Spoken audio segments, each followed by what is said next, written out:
என் பேர் மணிகண்டன், விருத்தாசலத்துல வந்திருக்கேன். தீவிரவாதத்திற்கு எதிரான நிறைய பிரச்சாரங்கள்லாம் நீங்க செஞ்சிட்டு இருக்கீங்கன்னு இப்ப கூட சொன்னீங்க. நீங்க முன்னாடியே செஞ்சிருக்கீங்க, விருத்தாசலத்துல கூட நானும் பார்த்திருக்கேன். இப்போ கேள்வி என்னன்னா, சமீபத்தில் கமலஹாசன் விஸ்வரூபம்னு ஒரு படம் எடுத்தாரு. அந்த படத்துல முஸ்லிம்கள் எதிராக அவர் தீவிரவாதியா சித்தரிக்கிறாருன்னு நீங்க தடை கோரி சொன்னீங்க. ஆப்கானிஸ்தான்ல நடக்கின்ற விஷயத்தை கமலஹாசன் திரைப்படமா எடுத்தாரு. ஆப்கானிஸ்தான்ல இருக்கிறவங்க எல்லாருமே முஸ்லீம்னு எல்லாருக்கும் தெரியும். அங்க ஒரு அமைப்பு இருக்கு, தீவிரவாத அமைப்பு இருக்குன்றது தெரிஞ்ச விஷயம். அவர் சென்னையில தீவிரவாதம் இருக்குன்ட்டு எடுக்கல. அது நீங்க தடையை விதிச்சிருக்கலாம், கேட்டிருக்கலாம், எதிர்த்திருக்கலாம். ஓகே, அதை பத்தி பிரச்சனை இல்ல. இப்ப கமலஹாசன் திரைப்படம் எடுத்தாரு, நீங்க அதுக்கு எதிர்ப்பு தெரிவிச்சீங்கன்றது கொஸ்டின் இல்ல. நீங்க தீவிரவாதத்துக்கு எதிரான போராட்டம் பண்ணிட்டு இருக்கீங்க. அப்படின்னும் போது கமலஹாசன் ஆப்கானிஸ்தான்ல ஒரு தீவிரவாத படம் எடுக்கிறாரு, நடக்குதுன்னு எடுக்கிறாரு, அதுக்கு நீங்க எதிர்ப்பு தெரிவிச்சு அந்த படத்தை தடை கோரணும்னு சொல்றீங்க.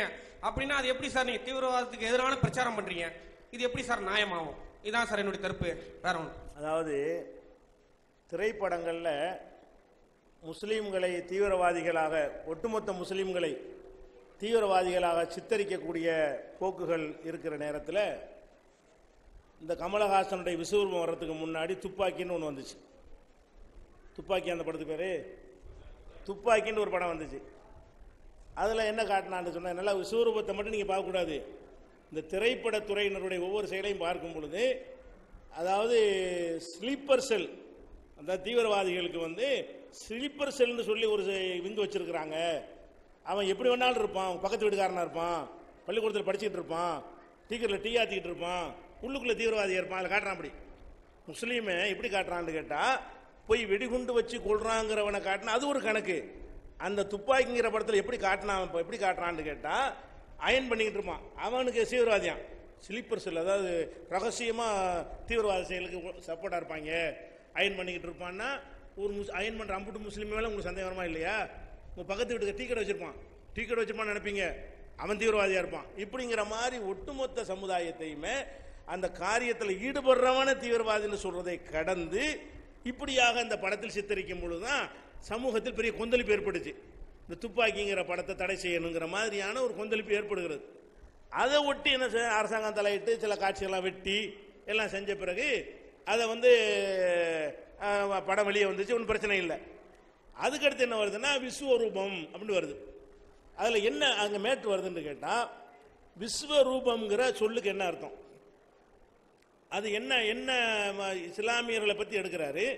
விஸ்வரூபம் என்று சொன்னால் ஒரு கடவுள் என்ன செய்யறாரு, அவர் பிரம்மாண்டமான வடிவம் எடுக்கிறார், அதான் விஸ்வரூபம்ங்கிறது. இந்து புராணங்களுடைய நம்பிக்கை பிரகாரம் விஸ்வரூபம்னா என்ன? விஸ்வரூபம் எடுத்தாருங்கிறாங்களா? விஸ்வரூபம்னா பிரம்மாண்டமான ரூபம், அதாவது ஒரு கால் இங்கே வச்சு ஒரு கால் அங்கே வச்சிருவாரு, அந்த மாதிரியான ஒரு ரூபம் எடுக்கிறவர் பேர் தான் விஸ்வரூபம்ங்கிறது. அப்போ புராணங்களில் கெட்டவர்களை அழிப்பதற்காக வேண்டி நல்லவர்கள் பிரம்மாண்டமான ஒரு வடிவம் எடுப்பார்கள்ங்கிற அந்த வாசகத்தை முதல்ல போடுறார். ஃபர்ஸ்ட் விஷயம், அந்த விஸ்வரூபம்ங்கிற படிப்படியா என்னென்ன செஞ்சாருங்க சொல்ல வரேன். சரி, விஸ்வரூபம்னு போட்டேன். அந்த விஸ்வரூபம்ங்கிறத, விஸ்வரூபம் தமிழ் வார்த்தை தானே, தமிழ்ல வீணா இருக்குது, இஸ் இருக்குது, வானா இருக்குது, ரூவண்ணா இருக்கு, பானா இருக்கு, இம்மண்ணா இருக்கு, 6 எழுத்து போட்டு எழுத வேண்டியதானே. இந்த விஸ்வரூபத்தை அரபி மாதிரி எழுதுறாரு. அரபி எழுத்து இருக்கும்ல, அரபி எழுத்துல ஒரு புள்ளி 2 புள்ளி 3 புள்ளிலாம் வச்சு எழுத்து இருக்கும். அந்த விஸ்வரூபத்தை பார்த்தீங்கன்னா அரபு மொழியில் அந்த விஸ்வரூபம்ங்கிறது புராண சம்பந்தமான ஒரு, அது பிற மக்களை அழிப்பதற்குரிய ரூபம் எடுக்கிறது அர்த்தம். அது அரபு மொழியில் வர்ற மாதிரியான ஒரு டைப்பில் அவர் போடுறார். போட்டு என்ன செய்யறாருன்னு கேட்டால், அந்த படத்துக்குள்ள பார்த்தீங்கன்னு சொன்னால் அதில் அதாவது பள்ளிவாசலில் தொழுவுறமே அவன் தீவிரவாதிங்கிறது, குரானை ஓதிக்கிட்டே தீவிரவாத செயலில் ஈடுபடுறது, அந்த மாதிரி அந்த காட்சிகள்லாம் காட்டும் பொழுது ஒட்டுமொத்த மக்களுமே அந்த தீவிரவாதிகளா, முஸ்லீம்கள்லாம் இப்படி தான் இருப்பாங்களோ என்கிற மாதிரி ஒரு எண்ணத்தை ஏற்படுத்துது. அப்போ என்ன செய்யறாங்கன்னு கேட்டால், அந்த படத்தில் என்னென்ன காட்சி, அந்த லிஸ்ட் எனக்கு ஞாபகத்தில் இல்லை, என்னென்ன காட்சிகள் இருக்குங்கிறலாம் விளக்கி நான் விஸ்வரூபத்திற்கு ஒரு சீடியை போட்டிருக்கிறோம்.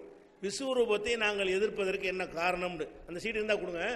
விஸ்வரூபம் சீடி போட்டிருக்கிறோம், அதில் காரணங்கள்லாம் அதில் இருக்குது. அதில் என்ன கான்செப்ட் வருதுன்னா, எங்களுடைய குரான் அந்த தீவிரவாதத்தை போதிக்கிறது என்கிற கருத்தில் வருது. எந்த இடத்துல வருதுங்கிறது விளக்கி இருக்கிறோம். குரானே, அதாவது முஸ்லீம்ல 4 பேர் தீவிரவாதியா இருக்கான்னு காட்டினா அந்த கதை வேற.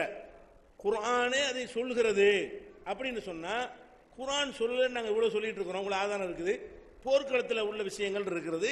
அப்ப அந்த மாதிரியான ஒரு தவறான கருத்து, இஸ்லாமே தீவிரவாதத்தை போதிக்கிறதுங்கிற மத சடங்கு ஊத்துற மாதிரி, பாங்கு சொல்ற மாதிரி, அந்த மாதிரி எல்லாம் காட்சிகளை வைத்து முஸ்லீம்கள் பூராவுமே தீவிரவாதி. ஏற்கனவே இந்த விஜய்ங்கிற ஒரு ஆளு பண்ணி இணைஞ்சிட்டாரு, ஸ்லீப்பர் செல்னு போட்டு முஸ்லீம்களை எல்லாம் தீவிரவாதி ஆக்கிட்டாரு, அது ஆழமா பதிஞ்சிருக்கு.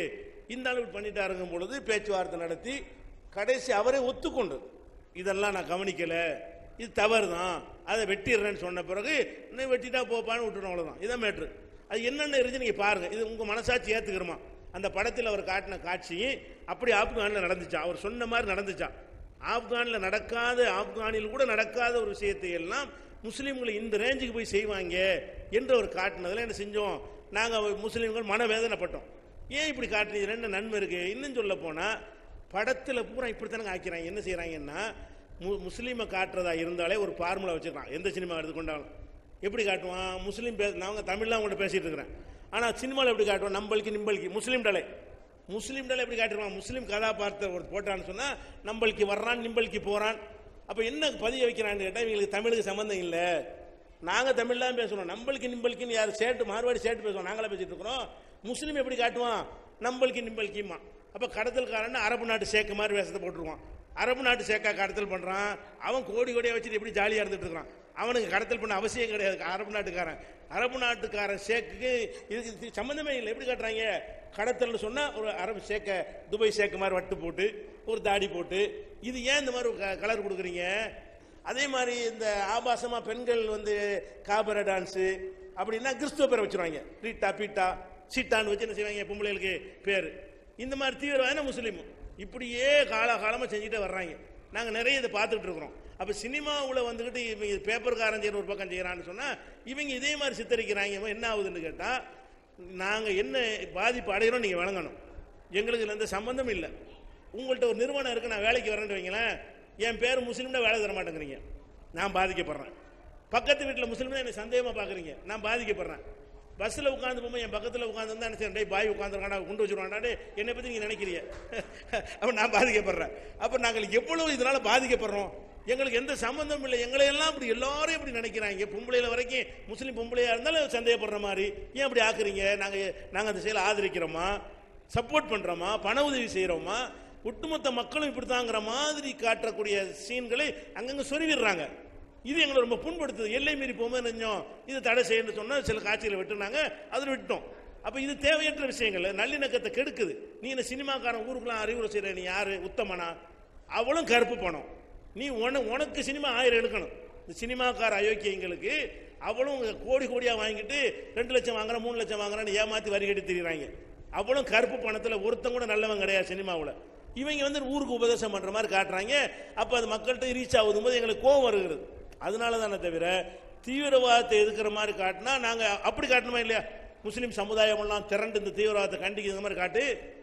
அதையும் சரி, 4 தீவிரவாதியை காட்டும் போது நாங்கள்லாம் கண்டிக்கணும்னு காட்டு, சந்தோஷப்பட்டுருவோமே. அப்படி காட்ட மாட்டேங்கிறாங்க. எங்க மதமே சொல்லுது, வேதமே சொல்லுது, மத குருவே அப்படித்தான் போதிக்கிறாரு. இந்த மாதிரி சித்தரிக்கையில் எங்களால் என்ன செய்ய முடியல, ஜீர்ணிக்க முடியல.